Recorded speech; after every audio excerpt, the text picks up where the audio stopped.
boa noite, queridos irmãos e queridas irmãs. Bom, então agora a gente vai à nossa introdução.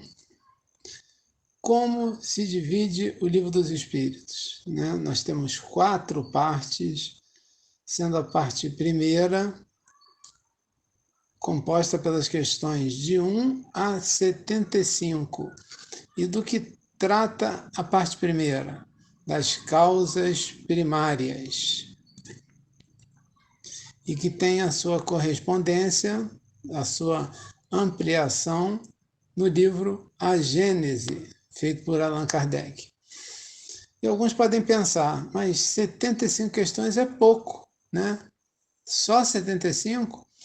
Mas são questões extremamente densas, filosóficas, de ordem científica, questões em que muitas vezes nós ficamos 2 encontros para tratar de alguma delas.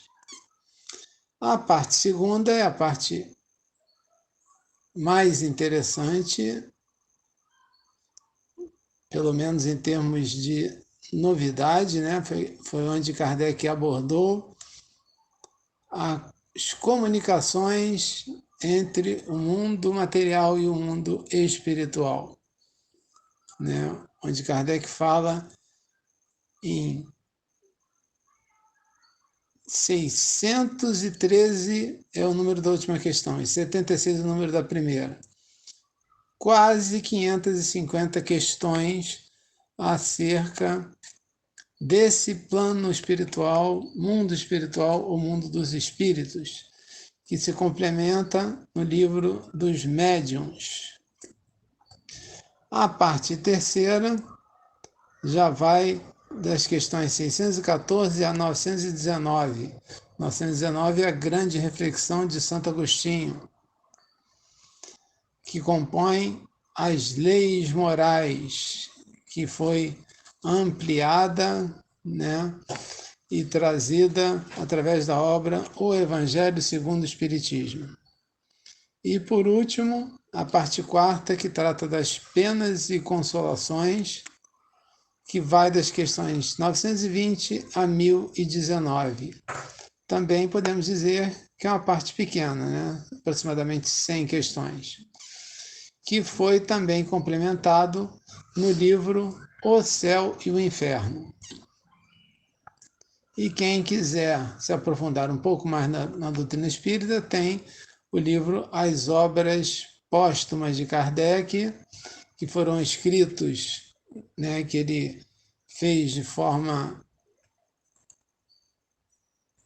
tranquila, serena, sem nenhum tipo de obrigação, e ali nós vemos um outro Kardec, né, tratando de outros assuntos. É uma obra também interessante. Além, claro, dos volumes da Revista Espírita de Paris.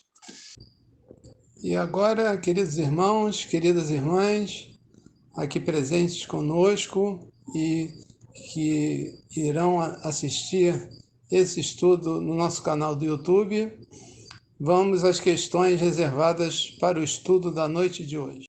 Vamos continuar o nosso estudo das leis, divinas, que estão no Livro dos Espíritos. Estamos no capítulo 9, que trata da lei de liberdade, e hoje nós vamos conversar sobre as questões 851 a 858. Então, a questão 851, ela nos traz o seguinte, né, a pergunta: haverá fatalidade nos acontecimentos da vida, conforme ao sentido que se dá a este vocabulário? Quer dizer, todos os acontecimentos são pré-determinados? E, neste caso, o que vem a ser do livre-arbítrio? Então, temos aqui, né, a resposta que os espíritos trazem a essa pergunta de Kardec. A fatalidade existe unicamente pela escolha que o espírito fez ao encarnar desta ou daquela prova para sofrer. Escolhendo-a, institui para si uma espécie de destino.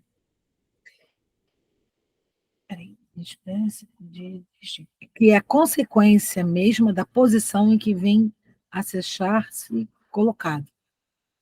Falo das provas físicas, pois pelo que toca às provas morais e às tentações, o espírito, conservando o livre-arbítrio quanto ao bem e ao mal, é sempre senhor de ceder ou de resistir.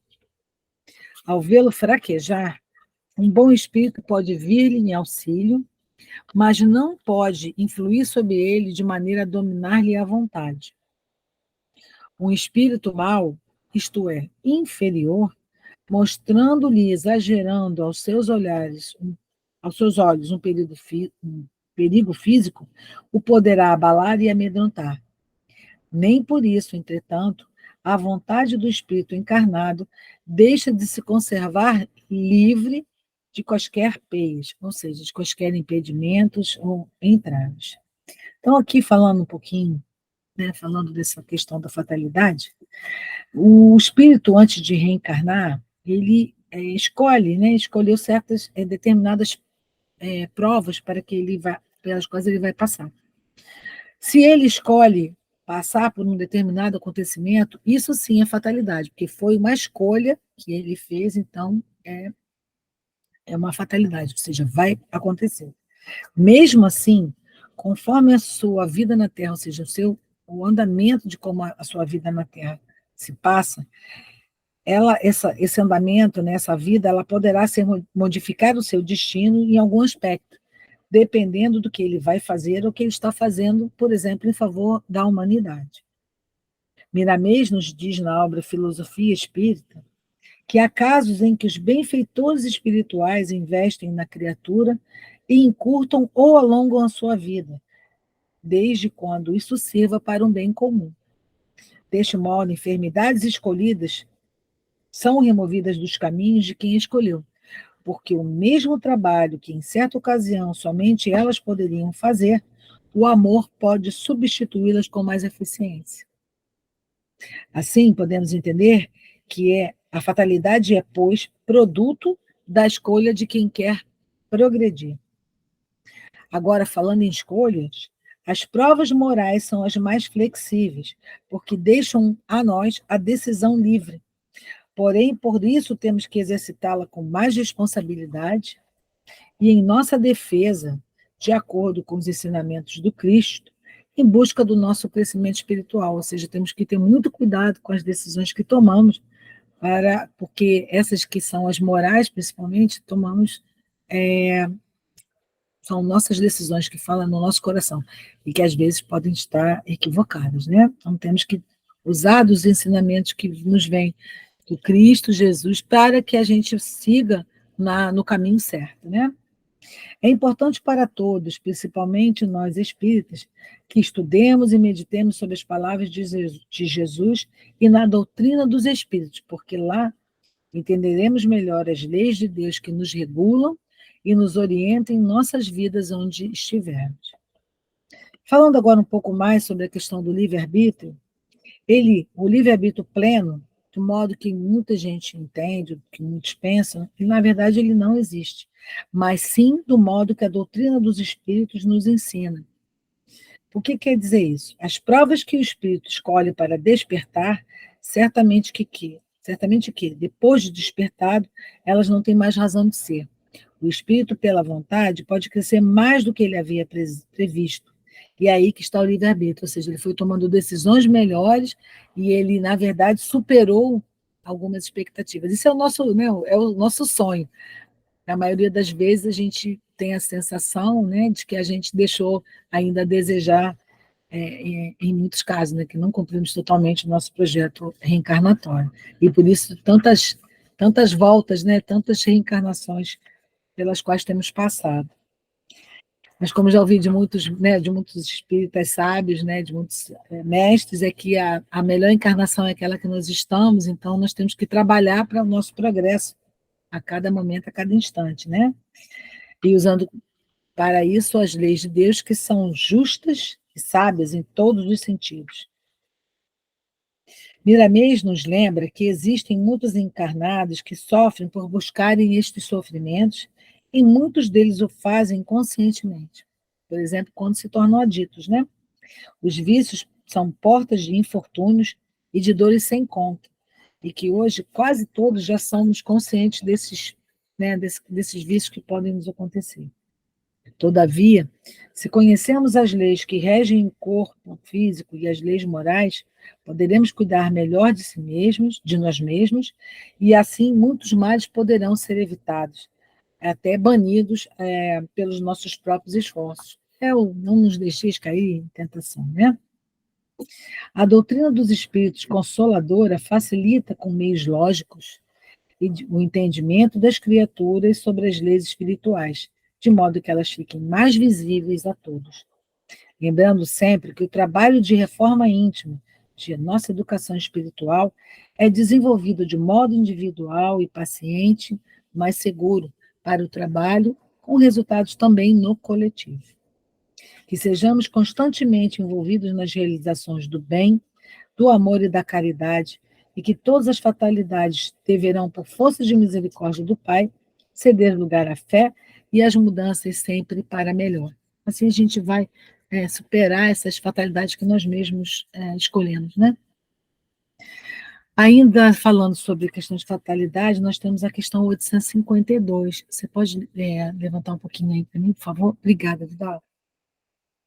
Há pessoas que parecem perseguidas por uma fatalidade independente da maneira por que procedem. Não estará, desculpem, no destino ou infortúnio? Resposta dos espíritos. São, talvez, as provas que lhe caiba sofrer e que elas escolheram.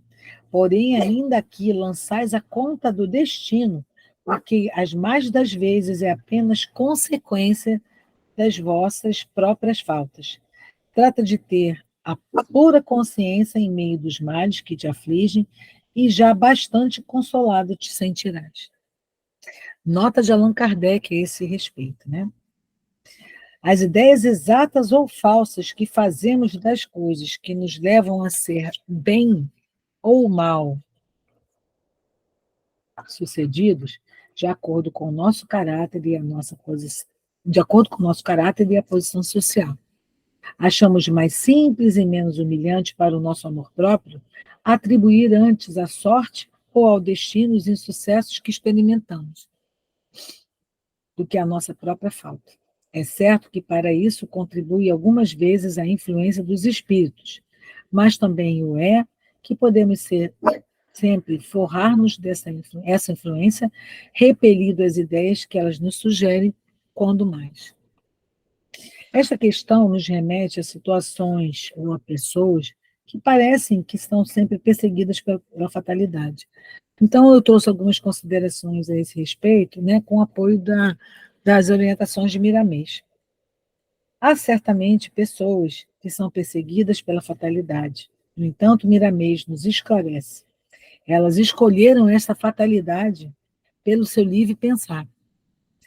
E Miramês continua seus esclarecimentos ao nos trazer que essas pessoas, principalmente as almas mais evoluídas, em seu estado de sono, vão encontrar mais diretamente com seus anjos guardiões, que tutelam por amor a sua reencarnação e pedem novamente para não tirar seus fardos, mesmo que para isso já tenham adquirido direitos. Eles trabalham tão fortemente, tão grandemente para o bem, que eles poderiam diminuir os seus fardos, né?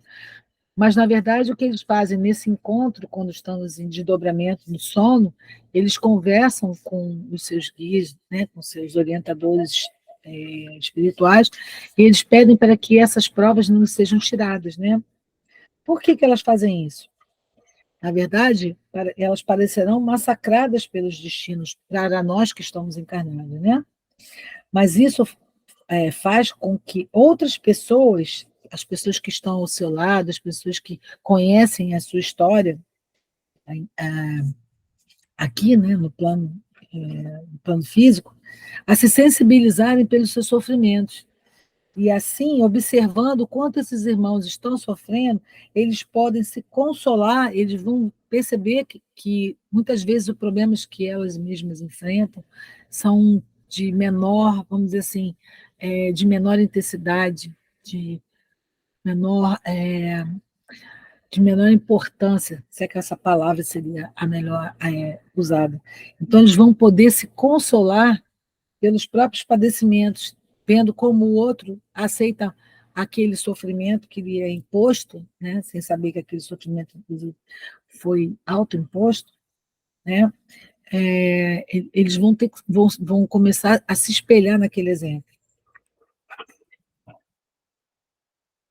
São espíritos que Miramês chamou de missionários, pois eles desejam ser úteis em todas as direções da vida. Todas as provações, todas as lutas, todos os infortúnios, ou mesmo as missões das almas, são para harmonizar a mente, para que compreendamos o amor, praticando-o a fim de que todas as verdades espirituais se nos apresentem de modo que possamos vivenciá-las. Os meios de nos educarmos para Deus são diversos e poderemos escolher fazendo uso do nosso livre-arbítrio. Aí sim, usar o nosso livre-arbítrio para as melhores escolhas, né? Então, ok, vamos para a próxima questão. Questão 853, ainda falando um pouquinho mais sobre a fatalidade. Algumas pessoas, questão 853, algumas pessoas só escapam de um perigo mortal para cair em outro. Parece que não podem escapar da morte. Não há nisso fatalidade? Resposta dos espíritos. Fatal no verdadeiro sentido da palavra, só o instante da morte o é. Chegado esse momento, de uma forma ou de outra, a ele não podeis furtar-vos. Complementando a pergunta. Assim, qualquer que seja o perigo que nos ameace, se a hora da morte ainda não chegou, não morreremos? Resposta dos espíritos. Não, não perecerás, e tens disso milhares de exemplos. Nossa, conhecemos tantos casos aí, é tão comum, né, a gente ver em notícias aquele irmão que perdeu o avião, ou perdeu o ônibus, mudou de ideia num determinado momento, aconteceu alguma coisa, ele não seguiu uma determinada viagem, que o ônibus, por exemplo, ou o carro, enfim, sofreu um acidente, né? Resposta dos espíritos. Não, não perecerás, tendo disso milhares de exemplos, né? Foi como eu li. Quando, porém, soe a hora da tua partida, nada poderá impedir que partas. Deus sabe de antemão de que gênero será a morte do homem, e muitas vezes no seu espírito, o seu espírito também o sabe, por ter-lhe sido isso revelado, quando escolheu tal ou qual existência. Novamente falando sobre essa questão da fatalidade, somente a morte é fatal. Nos campos das lutas, das formas, tudo se transforma em todos os segmentos da matéria. O espírito de Miramês, mais uma vez, nos esclarece que a fatalidade, principalmente entre nós humanos, pode sofrer mudanças. Depende muito do que as criaturas estão fazendo da vida, do seu comportamento, da compreensão, bem como de todo o cuidado que podem ter com o seu próprio corpo, né, que é um santuário divino que nos foi deixado, e com a sua missão, se ele está cumprindo, então, a sua tarefa ou a sua missão. O esforço próprio é de grande valia em muitos casos.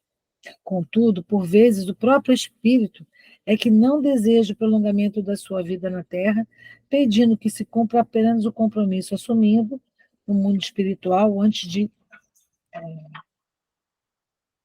tomar a sua forma corpórea. Certos aspectos da vida espiritual requerem muito estudo, meditação e trabalho no bem comum.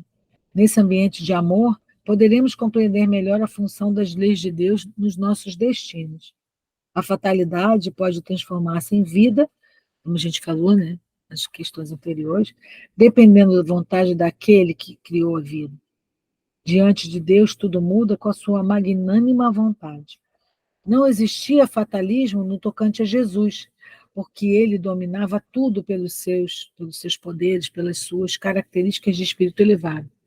Ele levantava os caídos, curava os enfermos, mesmo os desenganados, os cegos de nascença, os espíritas de todos os níveis, ou seja, todos nós, né, aqui, espíritas que somos, devemos estudar com muita profundidade as leis de Deus, meditar sempre sobre elas e esperar, trabalhando no bem, para que esse mesmo Deus se revele, nos revele a verdade, ou seja, nos revele a verdade, que nunca deixa de ser de forma gradativa. Então, o nosso trabalho é ao longo de toda a nossa vida, segundo a vivência, né, das leis, dos ensinamentos que nos deixou Jesus, ao longo de todo o período que nos é permitido estar aqui. Se tivermos uma sobrevida em razão de um pedido, de um merecimento nosso, que ele possa ser usufruído, né, que esse prolongamento da nossa vida na matéria possa ser usufruído com a obediência e a observância das leis divinas, dos ensinamentos de Jesus. Né? Podemos agora falar da última questão, 854, nesse bloco inicial, por favor, Vidal, você pode colocar, 854. Obrigada. Do fato de ser infalível a hora da morte, poder-se-á deduzir que sejam inúteis as precauções para evitá-lo? Resposta dos Espíritos. Não, tendo em vista que as precauções que tomais vos são sugeridas com o fito, ou seja, com a intenção, com o objetivo de evitardes a morte que vos ameaça. São um dos meios empregados para que ela não se dê. Ou seja, nos precavermos não é errado, é esperado e necessário. Vamos então, continuando aqui nossa discussão. Devemos tomar precauções em tudo da nossa vida para evitarmos o pior que possa nos acontecer. A prevenção, por vezes, é sugerida pelos espíritos amigos, para que possamos nos livrar do determinismo, pois a evolução da alma faz com que ela possa mudar de rumo sempre para melhor.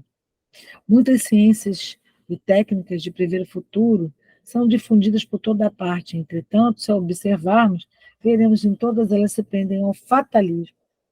A lei de evolução faz com que nos acontecimentos se atendam à necessidade de crescimento e evolução da alma, fugindo das regras expressas por aquelas ciências. O espírito encarnado traz em si traços que lhes dizem respeito à vida. A sua expressão denuncia o que é e o que pretende ser. Isso faz parte da psicologia profunda e espiritual.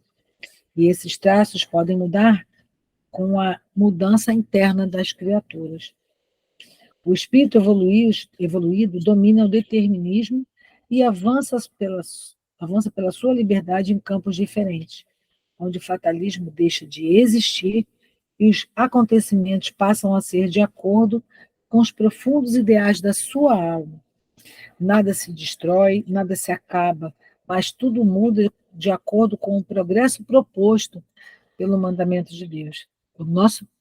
Também pelo nosso trabalho, né?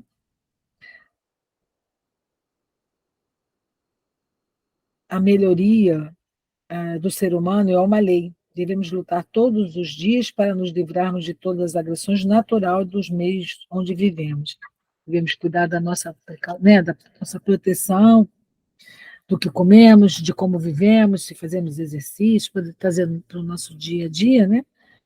De como vivemos a nossa vida, não nos colocarmos em situações de risco.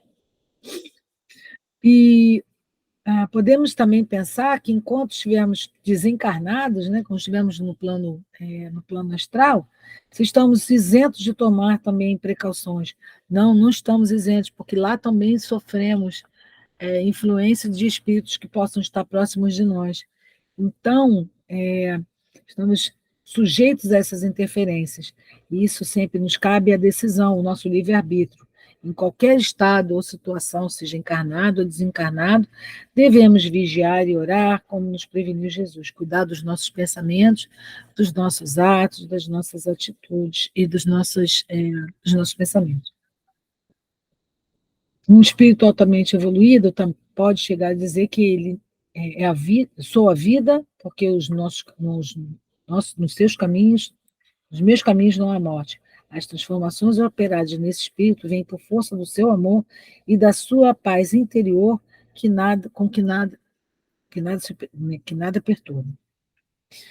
Então, é indispensável que tenhamos perseverança em todo o bem que desejamos fazer e que estamos fazendo sob a inspiração de Jesus, porque esse é o nosso caminho de felicidade.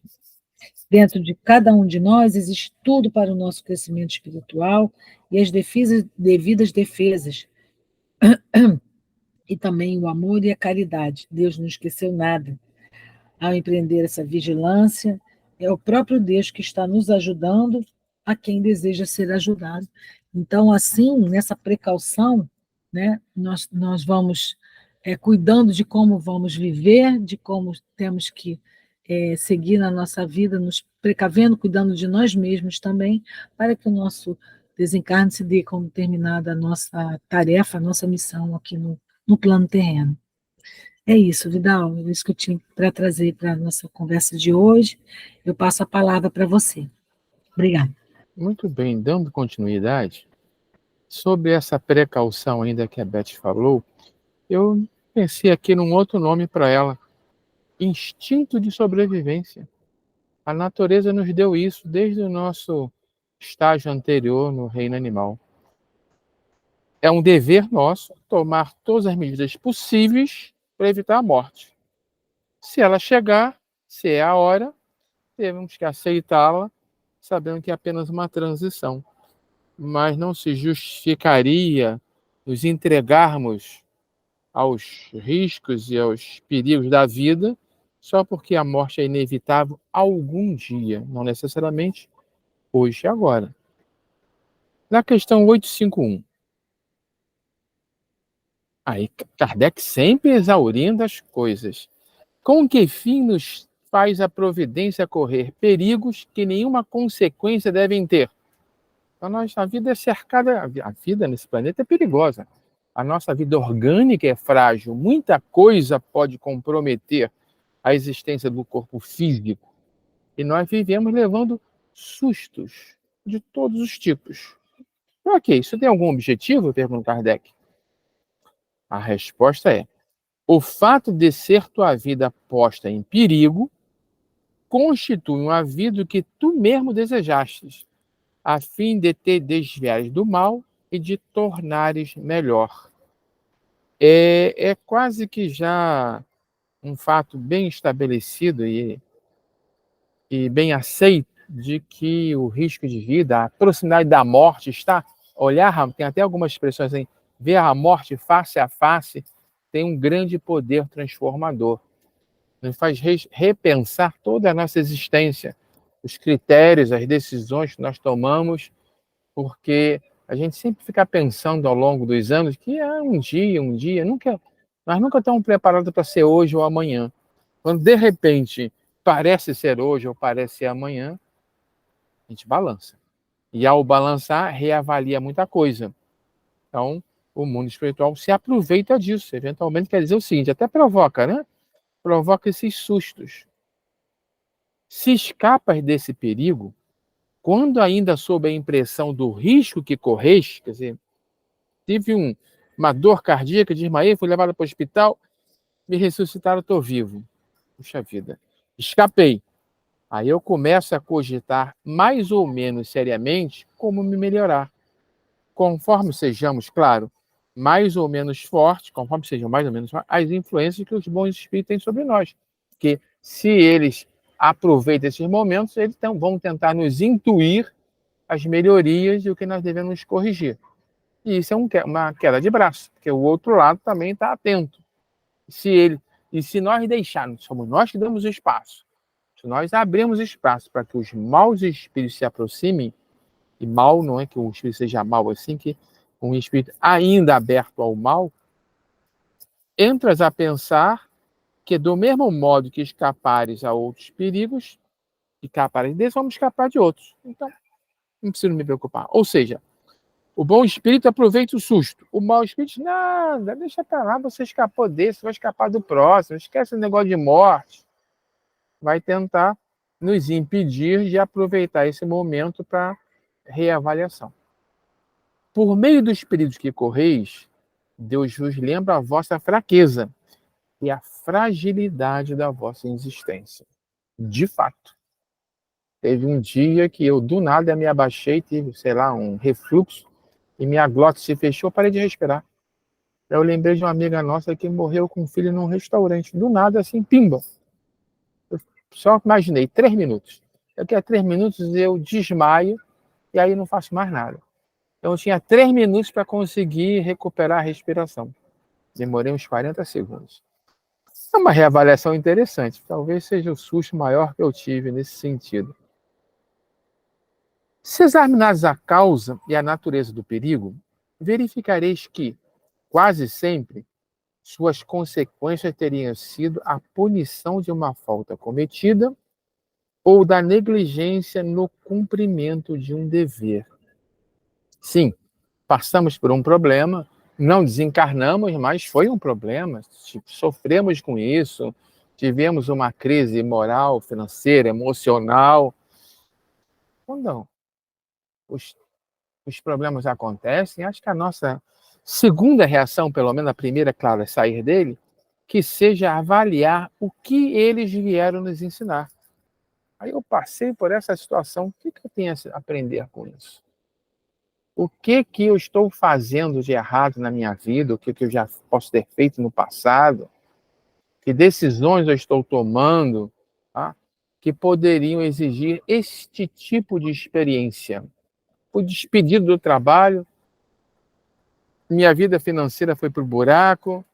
Como eu estava fazendo uso do dinheiro? Eu estava aplicando ele em quê? Não, na saúde, no conforto da minha vida, na educação de meus filhos, eu estava dilapidando ele em vícios e libertinagem. Pode ser uma explicação. Aliás, tem até um exemplo sobre isso no aula de André Luiz, onde um jovem começou a se desviar do caminho, entrando em contato com elementos ligados a vícios diversos, e a mãe desencarnada pediu ajuda para o plano espiritual para socorrer o filho para evitar que ele caísse nessa má influência e se perdesse de vez. O pedido de ajuda foi aceito, André Luiz e um grupo foi lá, fizeram o que com ele? Colocaram ele numa cama de hospital durante 3 meses. A mãe se desesperou, pedir ajuda e vocês colocam na cama de... Sim. Depois de 3 meses na cama de hospital, quando ele sai de lá, ele vai ter reavaliado toda a sua vida e terá a oportunidade de mudar. E mudou. Deus, por essa forma, exorta o espírito a cair em si e a se emendar. Esse irmãozinho se emendou. Sabe o espírito antecipadamente de que gênero será a sua morte? Isso é uma coisa interessante, é uma coisa até curiosa, puxa vida. É inevitável, mas como será? Sabe que o gênero da vida que escolheu o expõe mais a morrer desta ou daquela maneira. Tá? Se eu sou uma pessoa chegada ao álcool, eu me arrisco, e vi casos ao longo da vida assim, onde, de surpresa geral, de repente uma cirrose levou alguém para o hospital, os médicos não podiam tratar porque o fígado não aguentava sequer o impacto dos remédios. Ficou lá até desencarnar. É o gênero da vida que ele escolheu, o expõe àquele tipo de morte. Sabe igualmente quais as lutas que terá de sustentar para evitá-lo, e que, se Deus o permitir, não sucumbirá. Sei de um outro caso de um amigo que me disse uma vez o seguinte: eu tive que fazer uma ponte safena, tenho que viver sob dieta e não posso beber álcool de jeito nenhum. Não fosse isso, hoje eu seria um alcoólatra. Porque vendo o ritmo que eu vinha, a quantidade de álcool que eu consumia toda semana, eu já seria um alcoólatra. Ele não disse isso, mas eu pensei, bendita ponte safena. 857. Há homens que afrontam os perigos dos combates, persuadidos, de certo modo, de que a hora não lhe chegou. Haverá algum fundamento para essa confiança? Isso é muito claro nos filmes, né? Combates aí, eu acho que tem até um sentido mesmo de guerra. A exposição a uma guerra aumenta em muito o risco de vida. Mas tem gente que vai certo de não estar na minha hora, faz e acontece. Aqueles heróis um pouco inocentes, achando que o acaso não existe. O acaso existe também. Tá? A hora é certa, mas bobeia. Bom, nós vivemos num mundo perigoso. Bobeia na frente de uma bala perdida, e pode ser que meu guia espiritual não tenha muito o que fazer depois. Resposta. Muito a miúde tem o homem o pressentimento do seu fim, como pode ter de que ainda não morrerá. Eu conheço um casal que chega a ser engraçado. Ela acha que ele vai primeiro, ele acha que não. E os dois nunca chegaram a acordo sobre isso. A idade está avançando, nós vamos descobrir com o tempo quem está certo no seu pressentimento. Mas existe sim pressentimento de proximidade da morte. Alguns até começam a tomar ações, começam a fazer testamento, dividir coisas, visitar parentes. E às vezes acontece que o pressentimento se cumpre. E outros relaxam achando que isso não vai acontecer. Bom, a questão saber é o quanto nós temos essa capacidade de acertar os nossos pressentimentos. Esse pressentimento lhe vem dos espíritos seus protetores, seus guias, que assim o advertem para que estejam prontos a partir, se estiver chegando a hora. Ou lhes fortalecem a coragem nos momentos em que mais dela necessita. Não é agora, pode seguir nessa que não está na tua hora, não. Aí você dá uma injeção de coragem, faz o que tem que fazer. Pode vir também da intuição que tem da existência que escolheu. Observe esse finalzinho aqui é importante. Eu tenho uma intuição do que é a minha vida. Mesmo que não tivessem dito a Chico Xavier ou a Divaldo Pereira Franco qual foi a existência que eles escolheram, eles têm perfeita intuição disso. E daí também isso advém essa questão. Não, a minha missão não está pronta. A missão que eu aceitei e que eu sei que eu tenho que cumprir não está pronta, então não pode ser agora. Tá? Mas não vamos confiar demais nisso também. Vamos fazer sempre a nossa parte. 858. Por que razão os que pressentem a morte a temem geralmente menos do que os outros? Pergunta muito inteligente essa de Kardec. Aqueles que conseguem ter esse pressentimento têm menos medo da morte. Bom, primeiro que tem gente que tem tanto medo da morte que nem toma os cuidados que precisa. Eu nunca esqueço de uma atriz, Dini Fati, década de 70, ela tinha tanto medo de ter um câncer que não fez os exames e morreu de câncer. Porque o medo impediu que ela até tomasse os cuidados necessários. Mas aqui é o caso contrário. Quem teme a morte é o homem, não o espírito. O espírito imortal sabe que é imortal, mas o homem encarnado, aí nós estamos falando de novo naquela dicotomia entre individualidade e personalidade. A personalidade teme a morte, a individualidade não. Aquele que é pressente porque pensa mais como espírito do que como homem, está mais em contato com o seu eu maior. Eu estou mais em contato com o meu eu com E maiúsculo, tá? Eu tenho menos medo da morte, porque eu sei que mesmo que ela venha a acontecer, isso é apenas mais uma mudança entre muitas que eu já tive ao longo dos milênios. Eu compreendo ser ela a minha libertação. Espero por ela. Eu sou um que faz contagem regressiva. Cada ano, cada aniversário é menos um. E espera por ela. 859. Com todos os acidentes que nos sobrevêm no curso da vida, se dá o mesmo que com a morte, que não pode ser evitado quando tem que ocorrer? Ah, agora aquela pergunta que nunca quer calar. Aqueles acidentes podem vir, ok. Mas e a morte? Também não pode ser evitada quando ela tem que ocorrer? Quando chega a hora, ela tem que ocorrer? Bem, essa resposta aqui é mais pesada. São de ordinário muito insignificantes esses acidentes, de sorte que vos podemos prevenir deles e fazer que os eviteis algumas vezes. Tá? A frase que vem é uma frase que consola, dirigindo o vosso pensamento. Nós fazemos com que os eviteis, pois nos desagrada os sofrimentos materiais. É bom saber disso. É bom saber que aqueles guias nos amam e que não nos querem sofrer. Às vezes, esses sofrimentos são inevitáveis e eles tentam controlar. A Tanagil diz isso. Os nossos guias, eles dosam a nossa capacidade de sofrimento, tá? Para que não estoure o nosso limite. Que a gente possa fazer o bem sofrer. E o mal sofrer não adianta nada. Então, aquelas coisinhas pequenas da vida, que não tem a ver com o nosso karma, ele nos poupa, nós nem sabemos muitas vezes dos perigos a que estivemos expostos. Às vezes, aquela história de perder uma condução, perder um voo, se o avião caiu, claro que eu vou saber, mas outras coisas poderiam ter acontecido, nós não sabemos. E estão nos poupando disso. O que está no nosso karma, na nossa programação de vida, aí não tem jeito. Isso, porém, essas pequenas coisas não têm importância na vida que escolhemos, então eles nos poupam, nos protegem. Agora, a fatalidade mesmo, aquela que está escrita no livro da vida, verdadeiramente só existe quanto ao momento em que devemos aparecer e desaparecer no mundo. São as duas coisas certas, nascer e morrer. O que acontece pelo meio depende de nós, do nosso livre-arbítrio, das nossas decisões.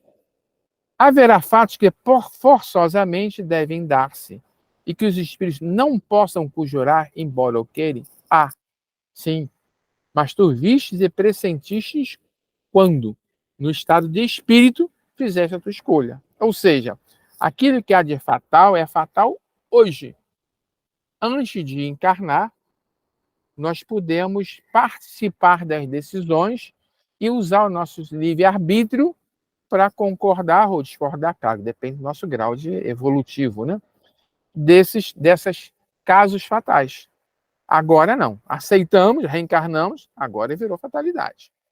Mas isso não é um conceito que os árabes costumam usar, o maktub. Não criais, entretanto, que tudo sucede conforme esteja escrito. Maktub quer dizer, estava escrito, está no livro da vida, você vai passar por isso e acabou. Não. No Espiritismo se entende que a única coisa que é inexorável é o nascer. Se nasceu, tem que morrer. Fora isso, nada é inexorável. Agora, existe não um livro na vida, um maktub inflexível, mas existe uma programação de vida que nós nos comprometemos com ela. Maktub não, programação de vida, sim. Um acontecimento qualquer pode ser a consequência de um ato que praticaste por tua livre vontade. Aconteceu isso, você fez aquilo. De tal sorte que se você não tivesse feito isso, não teria acontecido. Você queimou o dedo.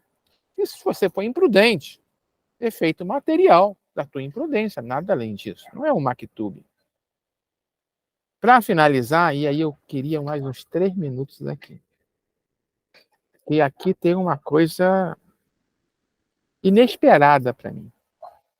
Só as grandes dores, os fatos importantes e capazes de influir no moral, Deus os prevê, porque são úteis à tua depuração e à tua instrução. Pô, mas só as grandes dores, os fatos importantes, aqueles que vão influir na nossa evolução, que Deus prevê, foram previstos por Deus, e o resto? E como é que fica o conceito de onisciência e onipresença divina? Não tem aquela história que Jesus disse? Não se vendem 2 passarinhos por uma moeda? E nenhum deles cai morto sem a vontade do Pai? E até mesmo os cabelos de vossa cabeça estão todos contados? Se Deus sabe todos os fios de cabelo que existem em nossa cabeça, quando um cai, ele sabe que cai. Daí cai aquela história, né? A onisciência de Deus chega ao nível de saber quando cai um fio de cabelo nosso. E, no entanto, ele diz aqui que Deus só prevê aquilo que é o importante para a nossa vida e para a nossa influência. Cadê a vontade de Deus? Como é que funciona isso, então? Pensando nisso, eu entendi que aqui o mundo espiritual, quando respondeu essa pergunta, estava falando eu entendi 3 maneiras de atuação da vontade de Deus. Vamos falar sobre esses 3. Devem haverem mais outras maneiras de Deus atuar. Mas a minha capacidade de conhecimento me limitou a 3. Uma delas é a que o mundo espiritual usou aí. A primeira, quando se fala na vontade de Deus, está se falando na lei, a lei divina. A lei que Deus usou para criar o universo. A lei da física, da química, da biologia. Tá? Imaginem um exímio jogador de bilhar. Ele olha para uma mesa de bilhar, ele conhece a resistência a força do impacto do taco, o ângulo que ele tem que usar, o atrito com a mesa, o efeito ricochete, e ele consegue fazer jogadas maravilhosas. Se nós colocarmos isso sob a forma de equações da física, a física domina essas equações. Arrasto com ar, atrito com a lona da mesa, força de impacto, o ângulo, decomposição de força. Se tudo isso for programado num computador, e nós alimentarmos o computador com o ângulo e a força da atacada, o computador vai dizer exatamente para onde vão parar as bolas após a tacada do jogador. Se tiverem 2 jogadores dando tacada ao mesmo tempo, vai ficar muito mais difícil. Aí já não dá mais para cada um individualmente saber o que vai acontecer, mas ainda se consegue num computador de bom porte simular o efeito de 2, de 3, de 4, de 10 jogadores ao mesmo tempo dando sacadas em tudo quanto é lado. Isso se chama simulação. Isso é usado hoje no lugar de experimentos de laboratório. 100 anos atrás, a turma imaginava uma teoria, ia para o laboratório para testar, para saber se ela funcionava ou não. Hoje em dia, a turma vai para os computadores, os supercomputadores, simulam todas as equações, todos os efeitos conhecidos e vê se aquilo que eles esperavam vai acontecer mesmo. Simulação hoje é muito usada. Agora imagine a mente divina, que criou todas as leis. Imaginem, vamos revoltar de novo ao início. Se nós olharmos alguém atravessando uma linha de trem, olhando para o celular, e vemos um trem se aproximando a 10 metros de distância, segundos anos nós vamos dizer, morreu. Nós fizemos uma premonição? Não, é fácil, né? Velocidade de um, velocidade do outro, onde ponto de encontro, morreu. Não está vendo o trem, não está escutando, não está prestando atenção, está com fone de ouvido ainda por cima, morreu. Agora, na mente divina, tá? Conhecendo todas as leis que governam o universo por ele criado, e a nós mesmos, ou seja, as nossas decisões, que aí tem o livre-arbítrio. O livre-arbítrio é a decisão do jogador de escolher o ângulo e a força da atacada. Deus, conhecendo tudo, ele pode prever, através do uso da lei, o que vai acontecer. Isso aí é inexorável, isso aí é automático, é um automatismo. Não é disso que o mundo espiritual está falando aí. Uma outra maneira de se estabelecer, saber a vontade de como Deus atua é, nós somos filhos de Deus, nós temos em nós somos uma fagulha divina. Há em nós um impulso divino que nos move em direção a Ele. E esse impulso vai governar mais cedo ou mais tarde o nosso retorno ao Pai. Então, algumas das coisas que nós fazemos são movidos por essa centelha, por esse impulso. E nós vamos chegar lá. Também não é disso que eles estão falando. Estão falando aqui de algo muito mais simples. Estão falando de nossos guias, nossos mentores, que estudaram o nosso karma, que estudaram as nossas vidas passadas, que nos ajudaram a estabelecer uma programação de vida e que nessa programação de vida, claro que são as coisas mais importantes e que vão ser avaliadas, que são previstas.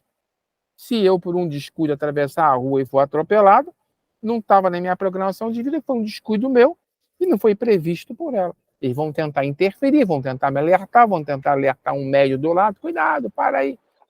Isso aí, fazem muito uso de médios que sequer se reconhecem como médios para tentar interferir nas nossas decisões quando elas podem nos trazer problemas que não sejam do nosso karma. Aí sim, aí a nossa programação de vida, são 3 coisas, né? A lei da criação do universo, a grande lei, o Deus interior e a programação de vida. as 3 maneiras pelas quais a vontade de Deus se cumpre. E o que estão dizendo aqui é que a programação de vida prevê aquelas coisas que são mais importantes para a nossa evolução, para o nosso resgate kármico.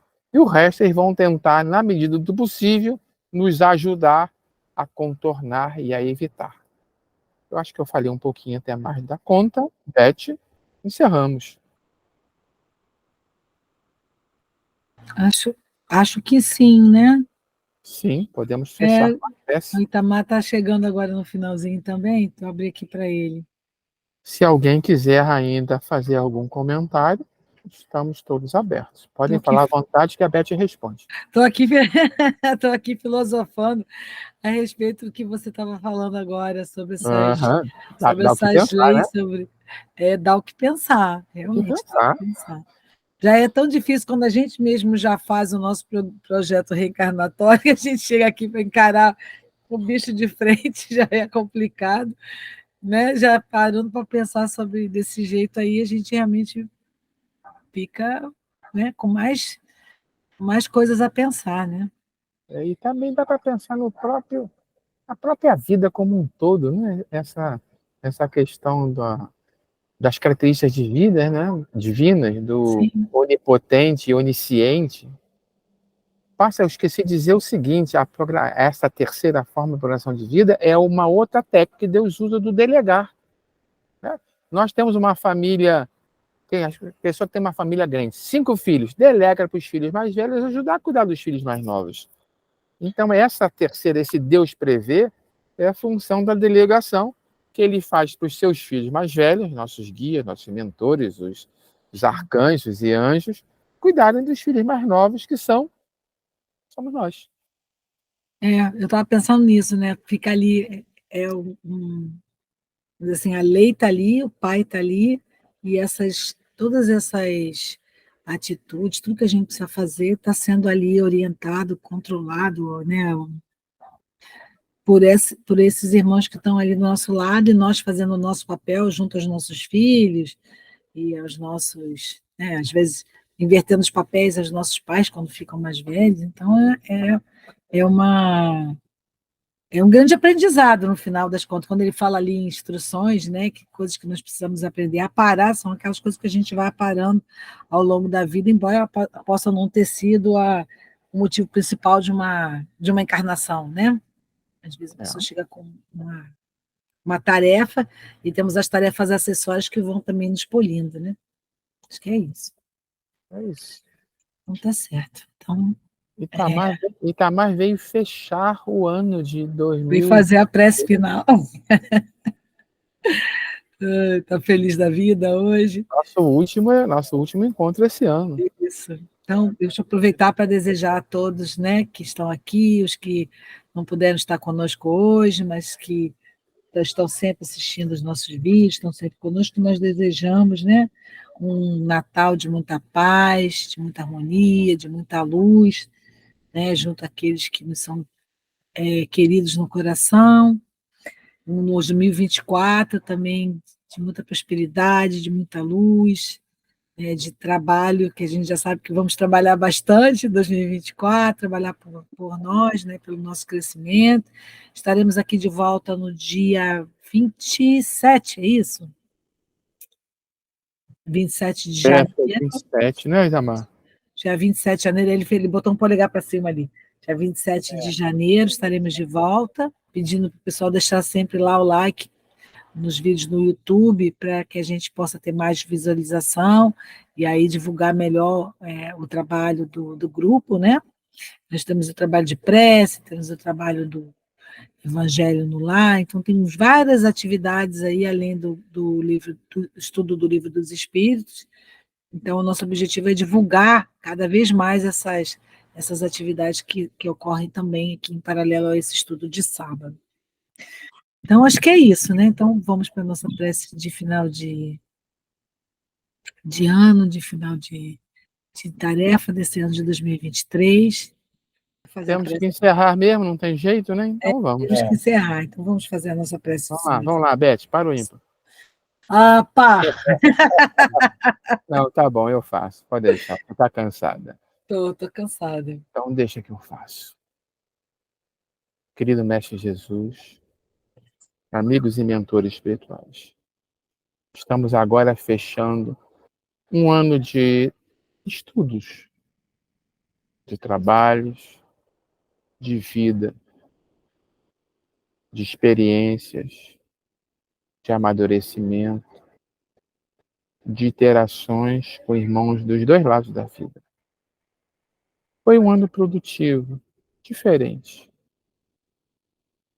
Um ano em que as intuições do alto se fizeram mais presentes, talvez pelo nível de problemas que ronda nosso planeta, pelas presenças de irmãos ainda tão fora do caminho, pela existência de tanto sofrimento, de guerras, que, de certa forma, até respiramos um pouco aliviados na nossa contagem regressiva, menos um ano, na esperança de que o nosso planeta consiga superar mais rapidamente essa fase de provas e expiações e que venha a fase de regeneração, que venha uma vida melhor, um mundo melhor, com menos sofrimento. Mesmo entre tanta dor, tanta aflição, já conseguimos vislumbrar os sinais do que será esse planeta de regeneração. E confesso, estamos ansiosos por ele. Mas pedimos paciência conosco, porque sabemos que ainda falta algum tempo e que continuaremos batendo cabeça um pouco, acertando aqui, errando ali, mas sempre na esperança de conseguirmos caminhar um pouco mais em direção ao Pai. E assim, agradecemos aos irmãos que nos assistiram nesses trabalhos, mas principalmente aos irmãos que nos assistiram em nossa vida, essa vida material, que nos ajudaram tanto. Muito obrigado a todos. Graças a Deus.